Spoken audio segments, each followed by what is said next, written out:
Breaking news చూస్తున్నాం. గులాబీ boss దూకుడు పెంచారు.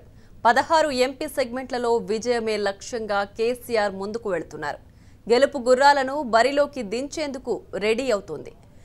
కారు జోరు మీదున్న స్థానాల్లో అభ్యర్థులను ఫైనల్ చేశారు. కాసేపట్లో టీఆర్ఎస్ అభ్యర్థులను కేసీఆర్ ప్రకటించనున్నారు. ఇప్పటికే మొదటి అభ్యర్థిగా కరీంనగర్ నుంచి సిట్టింగ్ ఎంపీ వినోద్ కుమార్ను బహిరంగ సభలో ప్రకటించారు. దీంతో వినోద్ కుమార్ నామినేషన్ను సైతం దాఖలు చేసి ప్రచారంలో జోరు పెంచారు. ఇటీవల ఇందూరు సభలో బీజేపీ కాంగ్రెస్ పై విరుచుకుపడిన గులాబీ బాస్ కేంద్రంలో చక్రం తిప్పుతామంటూ ప్రసంగించారు. సారు కారు 16 అనే నినాదంతో గులాబీ శ్రేణులు జలంలోకి వెళ్లనున్నారు. 16 స్థానాలు గెలిచి హస్తినలో పాగా వేసేందుకు పక్కా ప్లాన్తో ముందుకు వెళుతున్నాయి. దీంతో గెలుపు గుర్రాలకే టికెట్లు ఇవ్వాలని గులాబీ బాస్ డిసైడ్ అయ్యారు. పార్లమెంటు నియోజకవర్గంలోని అసెంబ్లీ సెగ్మెంట్లో ఉన్న నేతలు, ఎమ్మెల్యేల అభిప్రాయాలను పరిగణలోకి తీసుకుని కేసీఆర్ ఎంపీ అభ్యర్థులను ఖరారు చేస్తున్నారు. ఎక్కడైతే వ్యతిరేకత ఉందో అక్కడ సిట్టింగ్ ఎంపీలకు టికెట్లు దక్కకపోవచ్చనే అభిప్రాయం గులాబీ నేతల్లో వ్యక్తమవుతోంది. నిజామాబాద్ నుంచి కల్వకుంట్ల కవిత, భువనగిరి నుంచి బూర నర్సయ్య గౌడ్, ఆదిలాబాద్ నుంచి జి నగేష్, మెదక్ నుంచి కొత్త ప్రభాకర్ రెడ్డి, ఖమ్మం నుంచి నామా నాగేశ్వరరావు, నాగర్ కర్నూలు నుంచి పి రాములు, జహీరాబాద్ నుంచి బీబీ పాటిల్కు దాదాపు టికెట్లు కన్ఫర్మ్ అయినట్లు గులాబీ నేతలు తెలుపుతున్నారు.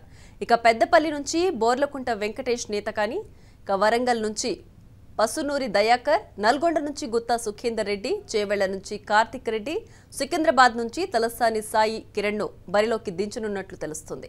అయితే వీరిలో కొందరిపై స్థానిక నేతలు అభ్యంతరాలు తెలుపుతుండటంతో చివరి క్షణంలో కొందరు కొత్త వారికి అవకాశం కల్పించే ఛాన్స్ కూడా ఉంది.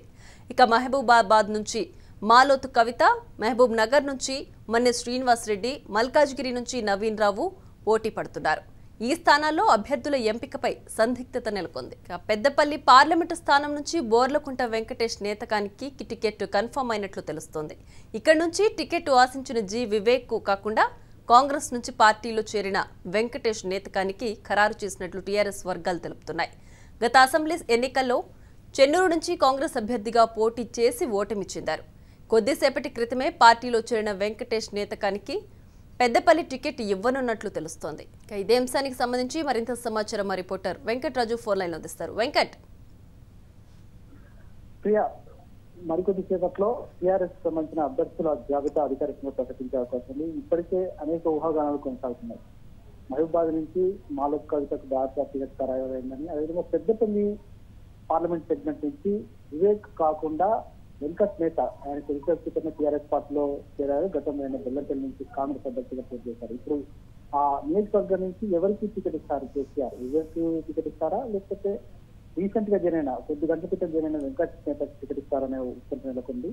అదేవిధంగా మహబూబ్ నగర్ నుంచి ఇప్పటికీ జితేందర్ రెడ్డికి టికెట్ లేదు అనేది కన్ఫర్మ్ అయింది. ఆయన మరి కాంగ్రెస్ పార్టీ బీజేపీ పార్టీకి వెళ్లే అవకాశం ఉందనేది చర్చ రాజకీయ. అక్కడి నుంచి మాత్రం ఫార్మా ఇండస్ట్రీ అధినేత సత్యనారాయణ రెడ్డికి ఇచ్చే అవకాశం కనిపిస్తుంది. ఖమ్మం సెగ్మెంట్ విషయానికి వస్తే ఖమ్మంలో దాదాపుగా సిట్టింగ్ ఎంపీ పొంగులేటి శ్రీనివాస్ రెడ్డికి టికెట్ లేదనేది మాత్రం అధికారికంగా ఆ స్థానికంగా ఉండే నాయకులు చెప్పారు. అక్కడి నుంచి ఎవరికి ఇస్తారు?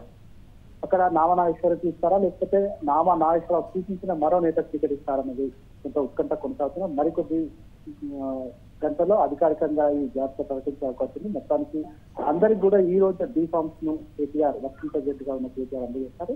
వీరందరూ కూడా రేపు 16 మంది నామినేషన్లు దాఖలు చేసే అవకాశం ఉన్నది మాత్రం అధికారికంగా టీఆర్ఎస్ వర్గాలు చెప్తున్నారు. Right, thank you Venkatraj.